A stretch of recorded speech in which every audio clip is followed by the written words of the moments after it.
The defending champions, Le Bleus, are through to the quarterfinals after a 3-0 victory, or 3-1 actually. Lewandowski, I think, at the end got one. But instead, it doesn't matter. France are through to the quarterfinals after soundly taking care of Poland. Some records all over for Le Bleu. Olivier Giroud passes Thierry Henry for the most goals for the national team with 52. Kylian Mbappe, of course, with a brace, passes Pele for the most goals at a World Cup under 24 years. So I can't wait till Gab Marcotti comes in and discusses that statistic. But tremendous stuff from France. Pretty easy. Luis Miguel Echegaray, LME here, ESPN FC Daily. We got Gab Marcotti. He'll come in and chime in. Kay Murray will hopefully join us later. Her computer apparently is having some issues. I don't believe that for a second. She's getting ready for England, I think. But Craig Burley finally joins ESPN FC Daily. Craig, fantastic to have you here. Your initial reactions as France takes care of Poland, my friend. Yeah, I don't think it was a surprise, but yeah, it was the Kylian Mbappe show in the end again, and that continues. And I think Didier Deschamps will be hoping that continues all the way through the tournament. You mentioned it, Olivier Giroud. What a Trojan he's been. You know, not the most subtle of French players down the years in a historical manner, but how effective has he been breaking that French goal scoring record?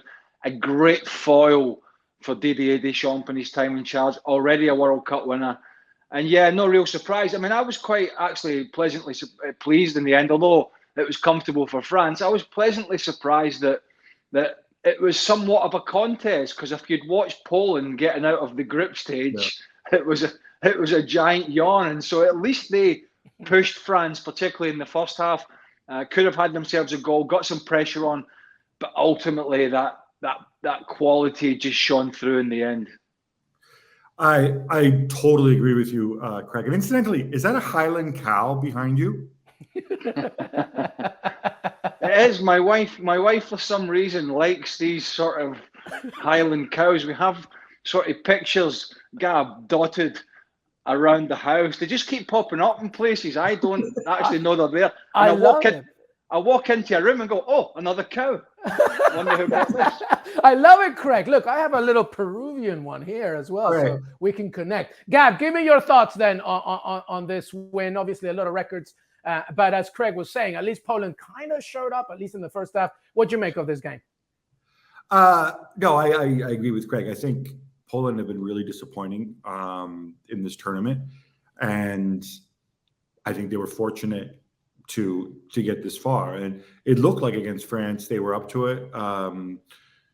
You kind of knew how Didier Deschamps was going to play. Didier Deschamps is fundamentally conservative, and Poland had been too. And so, maybe in some ways by kind of giving them the ball, picking your spots, you could put them under pressure. And who knows, it might have been a very different game if that kind of almost like triple chance in the space of a few seconds in the first half had gone in. But then as the game wore on, I thought France just got better. Obviously, Mbappe is extremely difficult to play against. And what I think is interesting in this context, though, as far as Mbappe is concerned, is I'm not saying he's carrying France, because obviously he's got a good supporting cast, but this is different from when he plays for Paris Saint-Germain. He doesn't have Neymar and Messi with him. He has Giroud, who's we can all celebrate his goal-scoring instincts, exploits, and whatever. But he's more of a worker. This version of Antoine Griezmann, more of a worker. Dembele, kind of on and off. You don't always know what you're going to get. And so I think Mbappe is really stepping up to the responsibility in a way which, maybe 4 years ago when he was younger, he didn't need to do.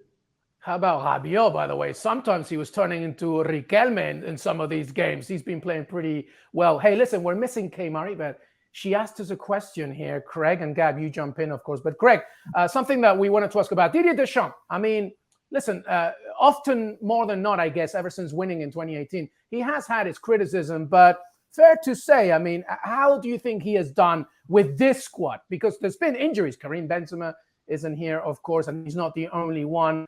There's been some notable absences for the French national team. How do you think Didier Deschamps has done throughout this tournament in Qatar?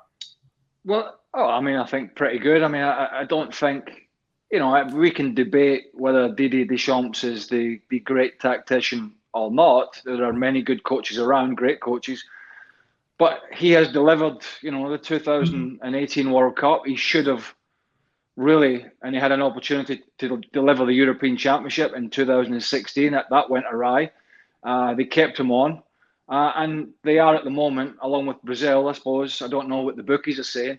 But I would imagine it's sort of nip and tuck depending on Neymar's fitness in terms of who's the favourites and who's not. Listen, it is not. I mean, I suppose in some way Belgium superseded them this year. And Gab will know more about the behind-the-scenes stuff than me and the accuracy of it, but it seemed quite accurate about the sort of fallings out and the interviews from De Bruyne and Vertonghen.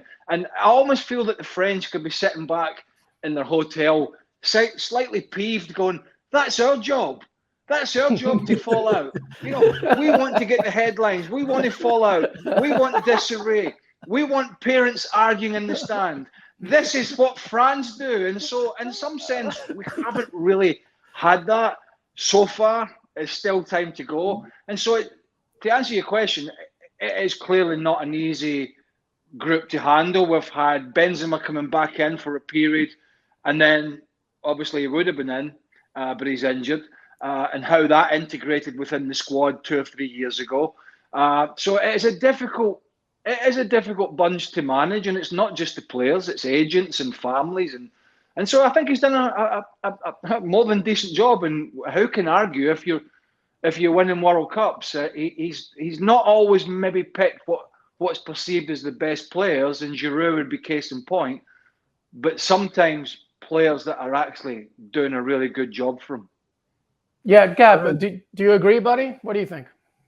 100%. I mean, I think when we talk about the injuries, we have to kind of modulate this a little bit because obviously, we could look at this and say, "Oh, N'Golo Kante's not there." Well, he really hasn't been there for the last 18 months for club and for country. Pogba is another one who he had big plans for, but then, he really hasn't been fit for the best part of a year either. And so, he was kind of prepared, I think, in the end to do without him. Or if Pogba had been here, it would have been, a non-match fit Pogba who's played very little. The injuries defensively, I think, I don't want anybody to get injured, but personally, I think they're much better with Koundé at right back and Theo at left back than they are with Pavard and Lucas Hernandez, simply because those are more defensive players. Benzema is the other one who you think of as a big value add, but again, Benzema, they won the last World Cup without Benzema, so this is just such a deep squad that you kind of feel a lot of it is about man management.